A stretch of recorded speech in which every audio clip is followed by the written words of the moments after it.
general good principles for life that have lots of different applications. And I think sometimes we do a disservice to ourselves when we try to compartmentalize things so much. I'm going here to work on this, or I'm connecting with this person for this reason, or, you know. And that's what today's episode is all about. Creating Connections Podcast, episode 68. Are you recording? Yeah. Okay. Oh, I can see it. Sorry.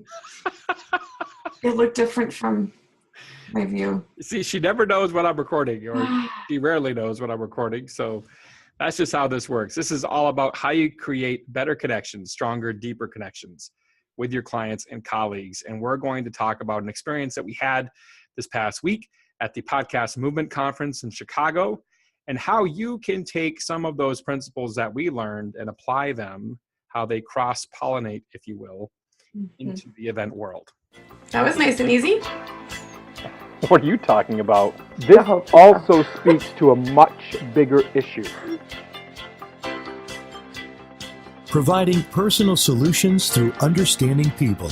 This is the Creating Connections podcast with Gitomer Certified Advisor Mitch Taylor and Certified Personality Trainer Vickie Musni. Creating Connections podcast, episode number 68. I'm Gitomer Certified Advisor Mitch Taylor. And I'm Certified Personality Trainer Vickie Musni. And we just got back from the Podcast Movement Conference, hashtag PM16. That's right. In Chicago, and we had a great experience.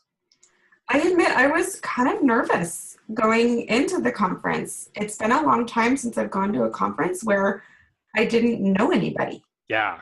I think that's the weird thing about being in the event industry for so long, particularly in the DJ world, because there's so much of this, family feeling. It was really weird. And like, there's all these presenters, and a couple of them I'd heard of. Yeah. But there was nobody that I knew. There was, nobody that I knew that was speaking that was going to be, asking for my opinion or, wanting to hang out afterwards or whatever. It was just, it was a good experience though, to all of a sudden be back to being the new kid on the block.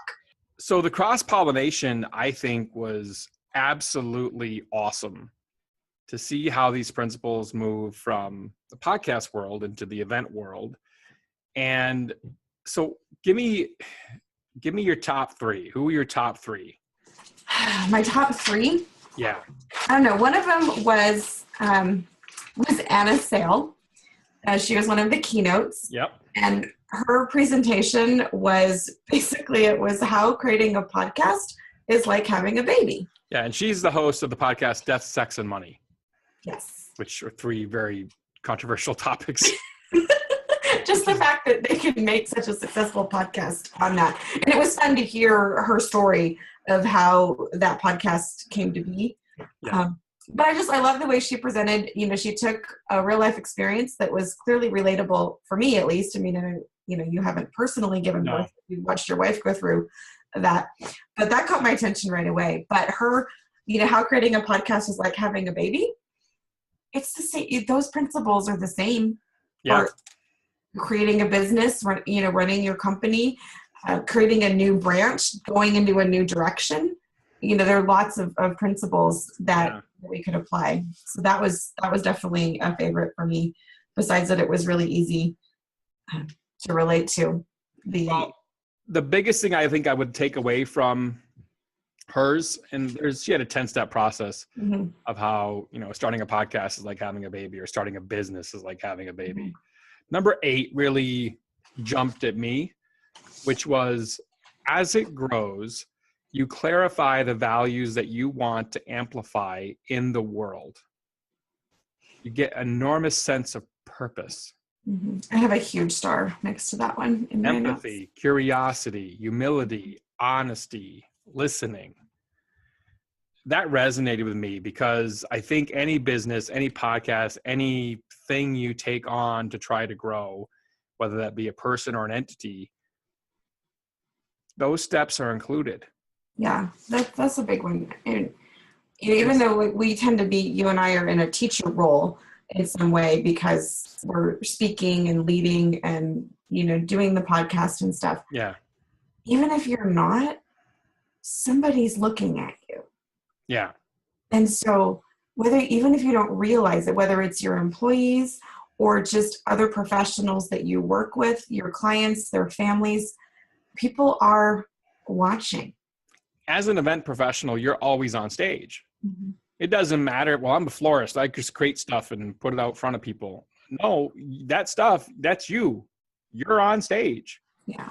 You're in front of them while they eat their meal for 2 hours or an hour, whatever the case may be, while they're sitting at that table. Your decor pieces are on stage. So it may not be you physically, but it is your brand and what you created from your mind, body, and soul. Mm-hmm. So that was a big one for me. What else you got? I like number 6 though too, where you have to ask for help. Yes. I remember feeling very, very acutely aware when I had my first son of how little I really knew. I mean, I babysat a lot as a kid, but nobody hands you their brand new, hour-old baby and says, here. I was great with toddlers. I knew nothing about having a baby. And there are so many parallels, because admitting what you don't know, and that you need help, and that you need advice from other people, and that you need education, that's big, no matter how long you've been in business. Yeah. So again, just a lot of the parallels there. And I think I'm proud of us for going to this conference and saying, you know what, we've been making stuff up as we go along for over a year. We probably could benefit from some training and some formal education. And so we should go. Yeah. And just as an aside to you, the viewer here real quick, or listener, we will be making some changes to the podcast here soon that will allow you to have better ease of use of getting the podcast, and also some benefits for you. So we're looking forward to that. Yeah, we did learn a lot. Yeah. So who else you got? Anna Sale. Who else you got? Jess. Okay. What about Jess? Yeah. And she actually hosts several podcasts. She's the founder and CEO of Interview Connections. So the particular seminar that I went to with her was about how to get interviews on other podcasts. Okay. Which was kind of a cool concept to me, because we live in this little bubble. You and I do our podcast, and we have had other guests come on to our podcast. Mm-hmm. But until recently, when Jason introduced me to Mike Michalowicz and I was on the Profit First podcast, I had never really thought about, proactively trying to put myself out there to connect with other people in that regard. When I went back over my notes and looked at the things that she was talking about for positioning yourself to be an expert and get interviewed on podcasts, there are, again, so many crossovers into business applications. So her first thing she talked about was being aware of your online presence. Yeah. That's true in every business. Absolutely. While of course she was saying it in the context of, if you want people to take you seriously as an expert enough to be interviewed, you need to be aware of, what does your website look like? What are you posting on social media to the public? What can people see when they find you? Absolutely. That is, and we've talked about this before, that is so true in every industry, but your brides are looking for you, other people that are considering, recommending you, and people that, are going to be working with you and just want to know what they should be expecting. People are Googling you. They're looking you up on social media. They're paying attention. They're going to your website, and they're making opinions about you. Whether they're accurate or not, they're using the information that's available to form their first impression of you. Yeah. So talk about a super relevant application. And then she said, be easy to work with. And of course, in her case, again, it was about having your one sheet ready, being, available, making your scheduling really easy for people. Well, again, how true is that? Whether we're talking about working with clients or building that team of other event pros that we work with, we want to be known as a team player. We want to be the one that is known for playing well with others. Yep. Getting along and being easy to communicate with, that returns phone calls in a timely manner, provides the timelines to everybody else. We want to be that person. Okay, so that's 2 from Jessica. What other person was good for you? Oh my goodness. Actually, you know what? We're coming up on time. Let me I'll hop in 2. I'll hop in 2, then we'll wrap up so we can keep this on. Can you talk about Kevin Smith? I'm not actually going to talk about Kevin Smith. So Glenn Washington, he was also one of the keynotes. Mm-hmm. And something he said really stuck with me. Storytelling at its best is picking at scabs. Yeah. How's that for an analogy, a metaphor, if you will? And so not expected. Yeah, that was a curveball. I'm like, whoa, That's yeah. the curveball that you always talk about. But Yes. because you don't think of that as a good thing. You know, I mean, I look at my kids and I'm like, stop touching that. It's never going to heal, you know? Right. But to flip that and make it a positive. Yeah. Storytelling at its best is picking at scabs. The scabs of life make the best stories, don't they? And you have to go deeper. And you might even have to get where it hurts a little bit, where you don't really want to go. Yeah, where you feel that pain of picking at that scab. And you're just like digging and scraping, and there's that, that pain you feel. Yeah. Cool. So Glenn Washington. Can we share, maybe find some of the links to some of the videos that he shared? I'll see what I could do on that. Because he had some powerful examples. He did. To talk about them, Josh does justice. Josh Healy from Oakland, California was one that he pulled up. And that was an amazing difference of a story of what was told versus a fact pattern of, I went to a water park with my nephew. And you search up Josh Healy in Oakland, you'll find. I'll try to share that link because that was super powerful. The other one that really stuck out to me was John Lee Dumas, his workshop that he did, which was an actual workshop as opposed to the first one we took. Sorry, not sorry. I went there. Talked about a 4-step process. I knew you were going to like him. Yeah. I'm like, damn. And it made an acronym? Yeah. Right? An acronym. Whoop. Wish, outcome, obstacle, plan. A wish is a meaningful, challenging, and feasible goal.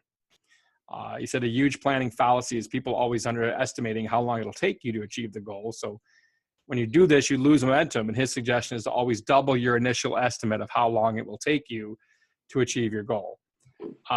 He says the outcome is next and the obstacle is third. Obstacle is not talked about before the outcome, which I found interesting. Interesting. So that was good. And he talked about the outcome. What's the best possible outcome? What does 100% complete look like? And then the obstacle, of course, is what could distract you, who could distract you, who is in your life bus right now. You're the average of the 5 people you spend the most time with, right? Mm-hmm. And then finally, the plan, that's critical. You must have a rudder on your ship. You must formulate a plan of how you'll overcome each obstacle. And the biggest thing on that, all that's great, right? We just said all those flowery, fluffy things, and that's great. Yeah. Here's the thing. Here's the meat, okay? When you're talking about the obstacle and how you're going to overcome that obstacle, you have to have the plan, right? How you're going to do that. So his if-then statement was, if obstacle happens, then I will effective action, whatever that is. So if this obstacle comes up, then I will take this effective action. You already have the solution written down. You just pre-plan for it. Well, and sometimes the obstacles that we think of, they're excuses and they don't even really play out. Right. That way. So, for example, if you lose power at an event, then I will have a battery backup ready. Or if I know there are thunderstorms in the forecast, then I will bring battery backup. Whatever the case is, you need to be prepared for that instant. You already have the solution. You just pre-plan for it, just as John Lee Dumas said. So phenomenal guy. If you haven't checked out the Freedom Journal, Vickie and I each picked up a Freedom Journal while we were there. I have my t-shirt right over here. Yeah, and it's a cool thing. So I gave Allison the t-shirt that I got, so because they don't make extra larges. Probably because you've given all the extra larges away. Probably. That was probably what happened. So And a great thing, a great conversation. So definitely check out John Lee Dumas, Dumas, and the Freedom Journal. I would strongly. Which is a goal-setting notebook, basically, with a 100-day planner. A 100-day planner of how to journal your way through from a wish to an actual goal. Yeah. So wish, outcome, obstacle, and plan. There was a lot more that I got out of his workshop as well, but that is all the time we have for today. I came home excited. I started off overwhelmed, and then by the time I got home, I was able to move into that. There's a lot of work. I know what we need to do. We have a lot to do, but I'm really excited. We'll get there. And I'm excited about the applications, not just for this podcast, but for the things that we did learn that we can apply to other areas of life. Yes, absolutely. That I can do for my business, here in Reno, and things that we can do as we're creating connections together. And I'm excited that you are on this journey with us. So absolutely. Subscribe to the podcast. Click the links down below that we have in our show notes here, and check out the website creatingconnections.biz for more information and more archives of our great podcast we've been producing now for well over the last year and going on a half here soon. Yep. Crazy. It's been about a year and a half here soon. So, and some big news is also forthcoming. There's your cliffhanger. We'll see you next time. This is Creating Connections Podcast, episode number 68. I'm Gitomer Certified Advisor, Mitch Taylor. And I'm Certified Personality Trainer, Vickie Musni. See you next time. Have a great week. Thank you for listening to the Creating Connections Podcast with Gitomer Certified Advisor Mitch Taylor and Certified Personality Trainer Vickie Musni. For more information on providing personal solutions through understanding people better, visit creatingconnections.biz.